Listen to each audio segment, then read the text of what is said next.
Salam əziz Çağdaş Təhsil Mərkəzinin izləyiciləri. Biz bu günlərim Azərbaycanın ən gözəl bölgələrindən biri olan Ağdaş rayonundayıq.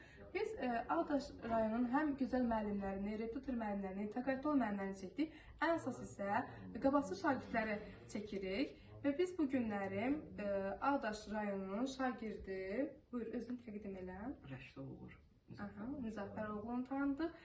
Uğur, bizə nə demək istəyirsən? Təhsil necədir? Uğur nailiyyətləri nələrdir? Neçənci sinifdə oxuyursan? Bizə bununla bağlı məlumat ver. Şükür, hər şey qaydasındadır.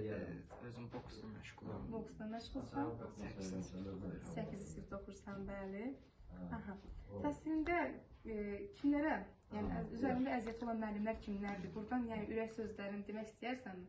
Sinif rəhbərimə ürək sözlərimi Adını, deyərəm. soyadını dinən, zəhmət olmasa. Sevda müəllimə. Sevda müəllimə, bəli. Biz də fürsətdən istifadə edib buradan Uğurun üzərində olan bütün müəllimlərə təşəkkürümüzü bildiririk. Uğur, bəs sən ilk dəfə sənə qələm tutmağı öyrədən sinif rəhbərinə də təşəkkürünü bildirmək istəyirsənmi? Bəli, Ziyafət müəllimə. Ziyafət müəllimə buradan çox dərin təşəkkürümüzü bildiririk və Uğurun üzərində əziyyəti olan bütün müəllimlərə öz təşəkkürümüzü bildiririk. Uğur, mən səni təbrik edirəm. Sən qabaqcıl şagirdlərdənsən. İnşallah uğur və nailiyyətlərin bol olsun. Biz də hər zaman gələk səni belə